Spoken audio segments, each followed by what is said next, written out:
I'm going to see if I can mix in some lead guitar with some chords. Let's stick with A, some sort of a rock and roll blues thing. I'm using you probably want to use a metronome or a drum machine or a loop or of some sort of a way to keep time. So I'm set at 120 beats a minute with my Zoom rhythm track RT123, set a preset C15. I'm going to mute the bass. Here we go. 1, 2, 3, 4.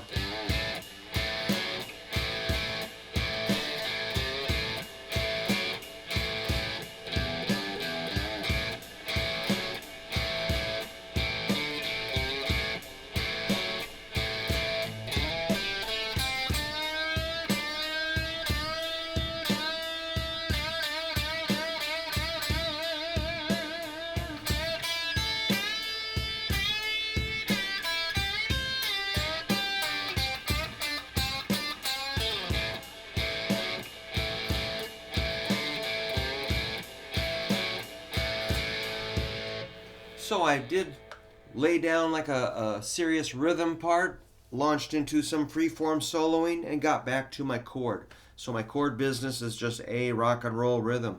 But what if we change chords? What if we do, typical change, go over to the D? And then my soloing, of course, will have to reflect the D tonality. And then I'll maybe get back to A, maybe swing it around to an E. Let's just see if I can mix up a few more things. 2 and 3.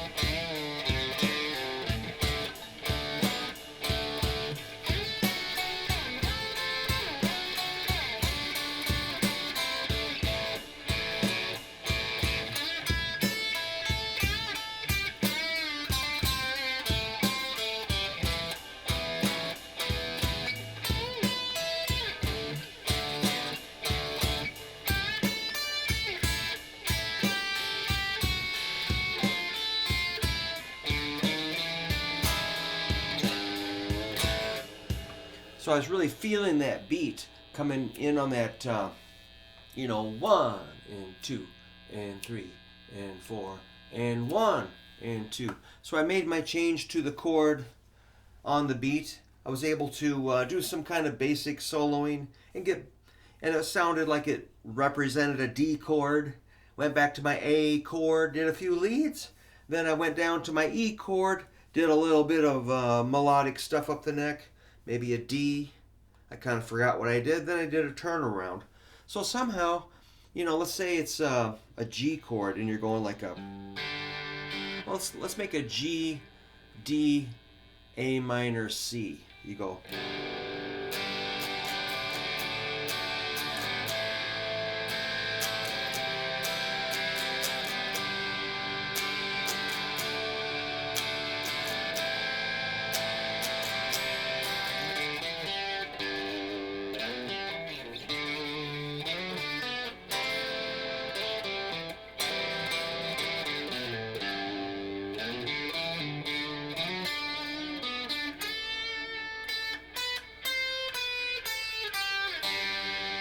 All right, that was kind of weird, but totally off the top of my head. I was just kind of, when I think of a G chord, I got to play a G solo. Something major pentatonic. Here's a D. A minor. To a C. Back to G. So I think there's a lot of skills coming together here. There's timing, scale work, chord work. The thing that kind of brings it all together for me is arpeggios. Let's say I was going to do that G, D, A minor, C. I might study the arpeggio of each chord, something simple like a...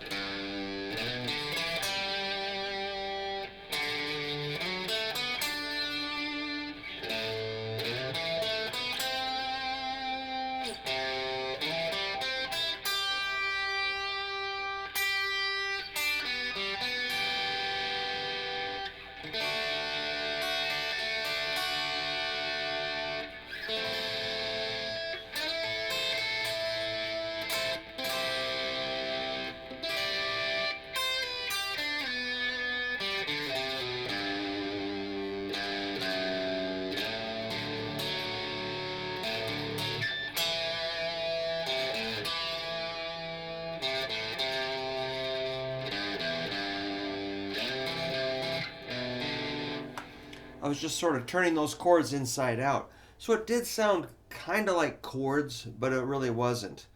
That might be a way to really get inside of, the chord progression. So remember, the arpeggio are the notes in the chord played one at a time. So G would be G, B, D. D would be D, F sharp, A minor is A, C, E, and C is C, E, G. So if that's some really handy knowledge to carry around in your head. I know it by note name and by shapes. So, if you that might be a really good thing. If you're not really used to doing arpeggios, go back to your basic arpeggio. And I'm going to say it again. The arpeggio is the notes of a chord played one at a time. And the whole neck is just exploding with those notes. Of course, any chord can be played throughout the entire fretboard. So, I never got bored playing over really simple chord progressions, because I could come up with things constantly of any, could be a 1 chord, 2 chords, 3 chords, 4 chords, whatever. So just knowing those different shapes of the arpeggios really comes in handy.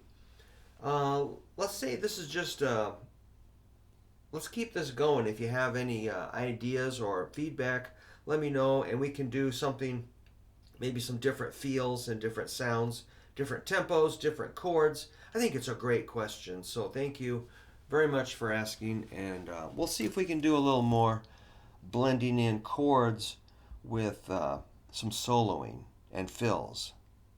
Lead guitar business. Love it. Great question.